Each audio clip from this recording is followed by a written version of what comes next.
I'm tired. I work hard, but nothing changes. You want life to bend to your will. You climbed very fast, Ayo.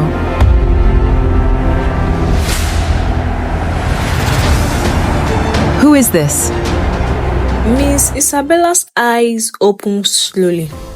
The young woman's smile flashed through her memory clearly now. Ma'am, I really admire you. Polite voice, warm smile, hungry eyes. The last part was what disturbed Isabella now. Hungry eyes. Not ordinary ambition, but hunger. The kind she recognized, because once upon a time, she had carried the same look herself. Outside, thunder rumbled faintly across Lagos. Miss Isabella stood up slowly and walked barefoot across the quiet apartment. The marble floor felt cold beneath her feet. She stopped beside a large gold-framed painting, hanging near the staircase. For some seconds, she simply stared at it silently. Then she reached behind it carefully. A hidden compartment opened quietly inside the wall. Darkness sat inside it. Old darkness. The kind connected to memories people buried long ago. Miss Isabella stared at the compartment for a long moment before finally reaching inside. Then she brought out a small wooden box wrapped tightly with faded red thread. Her fingers paused slightly around it, almost hesitant. That alone was unusual, very unusual, because Isabella was not afraid of many things anymore. But some memories carried weight, no matter how rich a person became. Slowly, she walked back toward the couch and sat down again. Rain continued falling softly outside. The city lights reflected beautifully against the glass windows, while distant car horns echoed faintly from below. Lagos remained alive, busy, restless. Carefully, Isabella untied the red thread. Inside the wooden box were old objects, cowries, tiny dark bottles, black beads, folded piece of cloth, and beneath everything is an old photograph. The edge had faded badly. With time, Isabella picked it up slowly. For a few seconds, she simply stared. A young version of herself looked back from the picture. No luxury wig, no diamond, no confidence. Just a thin young woman, standing nervously beside a small village hut. And beside her, Mama Ibeji.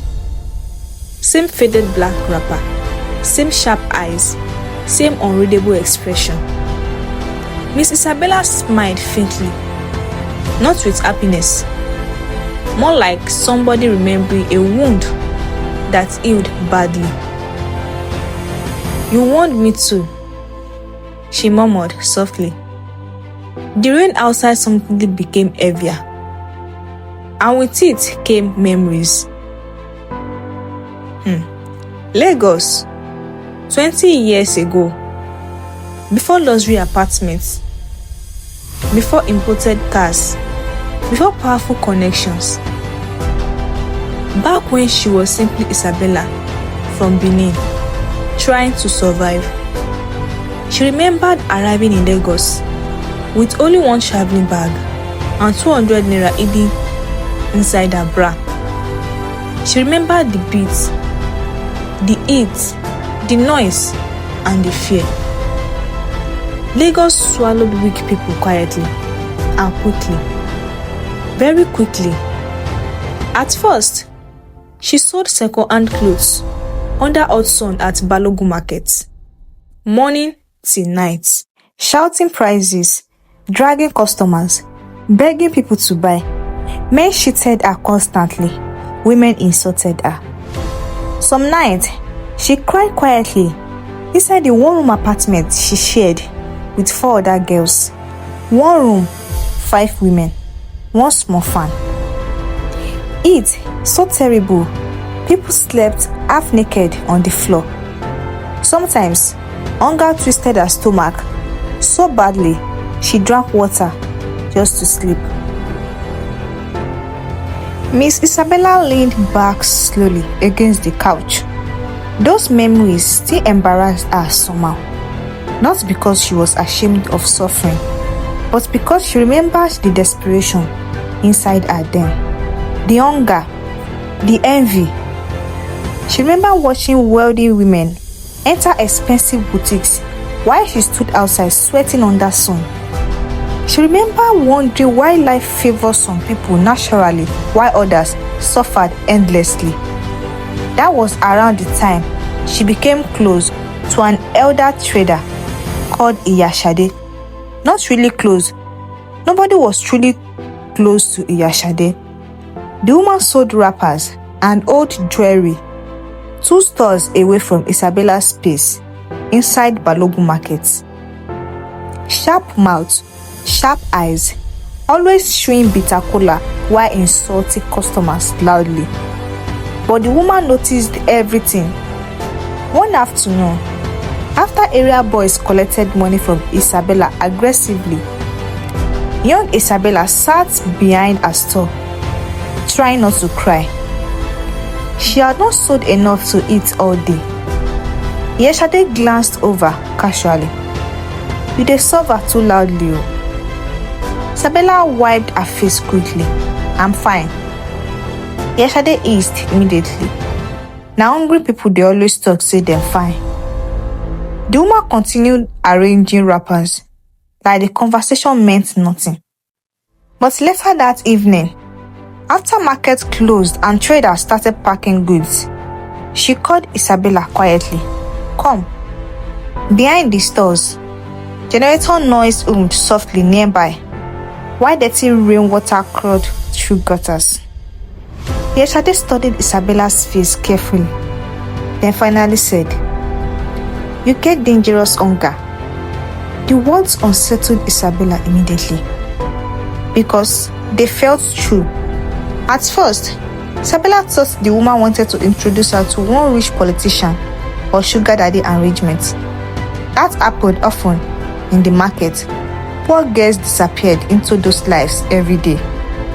But instead, Yeshade leaned closer and lowered her voice. "There's a woman in one village near Ondo," she said quietly. "People called her Mama Ibeji." Isabella laughed nervously immediately. "Abeg, leave village juju matter." But Yeshade did not laugh. "You think all these rich women you envy built everything clean?" That question stayed inside Isabella's mind for weeks. After that day, Yeshade occasionally mentioned strange stories casually. One trader whose business exploded suddenly. One woman who became rich almost overnight. One politician's wife secretly traveling to villages before election season. Never direct. Always halfway between gossip and warning. The more Isabella suffered, the less foolish the stories sounded. Then one terrible month broke everything inside her completely. Her landlord disgraced her publicly over unpaid rent. Her mother felt sick back home. Goods she bought on credit disappeared during transport. For 3 straight days, Isabella survived mostly on garri and water. That was the night she finally walked up to Iyashade herself. The market had already closed. Rainwater flowed beside the road, while generators vibrated loudly around nearby shops. Iyashade looked up from counting money without greeting. Isabella asked quietly, "How do I find the woman?" Iyashade did not look surprised, almost like she had been expecting the question. She slowly folded the money into her bag, then said calmly, I knew you would reach this point. 3 days later, Isabella traveled. Before leaving Lagos, one of the girls she lived with joked carelessly while helping her pack. Abeg, if village people carry you disappear, at least make we get your picture for remembrance. The joke sounded funny then, but it planted caution inside Isabella's mind. She had always been suspicious naturally, careful even in desperation.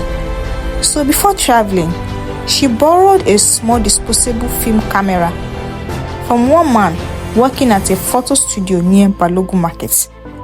She lied that she wanted village pictures for her mother. The journey felt endless, dusty road, long distance, and silence. Trees swallowing the road gradually, the deeper she traveled. Until eventually, she reached the village. Even now, 20 years later, she still remembered the fear she felt walking toward the hut. Bottles hanging from trees, strange smells inside the air. A goat crying suddenly nearby, and then Mama Ibeji stepped outside slowly, old, calm, watching her like somebody who already knew why she came. A young woman, the old man had asked quietly, "What do you seek?" At that time, Isabella almost cried immediately. "I'm tired," she whispered. Honestly, Mama Ibeji stared silently. "I work hard, but nothing changes." Then finally, "You want life to bend?" Mama Ibeji asked. Yes, that was exactly it. Not money, not luxury. People like her and Ayo wanted life itself to bend in their favor. And eventually, Mama Ibeji helped her. Not freely, never freely. There were instructions, warnings, and consequences. And before Isabella left the village that day, something strange happened. As she prepared to leave, she nervously brought out the small camera. "Mama," she asked carefully, "can I take one picture with you?" The old woman stared at her for a very long time, almost like she could see every feature, reason Isabella would keep the photograph. Then finally she agreed. A small village boy passing nearby helped snap the picture outside the hut. At the time, Isabella only wanted proof the journey truly happened. Something to hold on to, something real. But years later, after her rise began, the photograph became something else entirely. A reminder, a warning, and secretly, protection. Because Isabella learned quickly that people involved in dangerous spiritual dealings survived longer when they kept secrets carefully hidden. Proof, leverage, insurance, and part of her always knew the past might return someday. And now, standing inside her luxury apartment, while rain battered the windows, she realized it finally had. Ayo's sudden rise, the unnatural speed of her success, the strange collapse surrounding people connected to her. Too familiar, far too familiar, because Mama Ibeji never created the wealth from nothing. Never. One person rose, another person sank quietly. That was the balance. That was always the balance. Miss Isabella stood up slowly and walked toward the giant wing. Overlooking Lagos, traffic lights reflected beautifully against wet roads below. Her reflection stared back faintly against the glass, older now, richer, harder, but still carrying shadows from old decisions. Meanwhile, across the city, Ayo sat inside her luxury salon, scrolling through comments on her business page, while one of her assistants cleaned nearby. "Madam, your new video don't reach 50,000 views soon," the assistant said excitedly. Ayo smiled proudly. "Post another one tomorrow," she said. The salon looked unreal. Large mirrors stretched across polished walls, luxury hair products displayed beneath soft light. Air conditioners quietly overhead. Women had traveled from different parts of Lagos just to make hair there. Some customers waited weeks for appointments, and Ayo enjoyed every second of it, especially the respect, the attention, the importance. No more struggling, no more embarrassment. Now, whenever she entered places, people noticed immediately. Madam Ayo. The title pleased her deeply. Then suddenly, her phone vibrated. Rose calling. Ayo answered casually. "My rich friend." Rose laughed weakly. Wish. "My sister, sis Ado."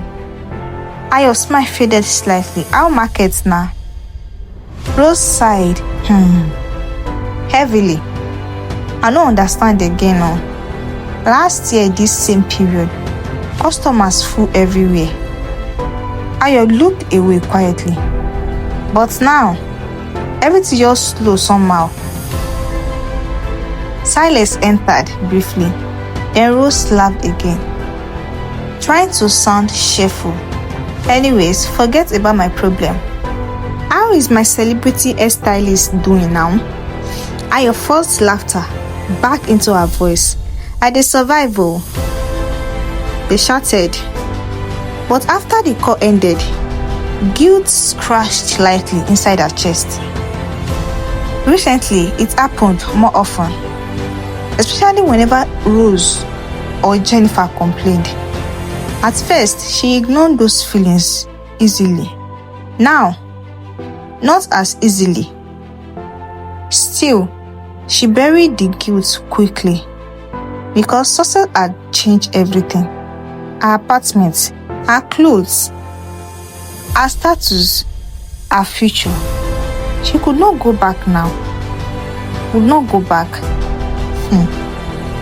That night, after closing hours, Ayo drove home through wet Lagos streets while soft music played inside her car. The city lights reflected beautifully across the rain-covered roads. Street hawkers still walked between cars selling snacks despite the weather. Ayo watched them quietly through the window. Once upon a time, that struggle had been alive too. Now she sat inside luxury, protected from suffering. The thought comforted her again. By the time she reached her apartment building, the rain had reduced slightly. Security men greeted respectfully. "Good evening, madam." "Evening," she answered. Inside her apartment, soft light welcomed her immediately.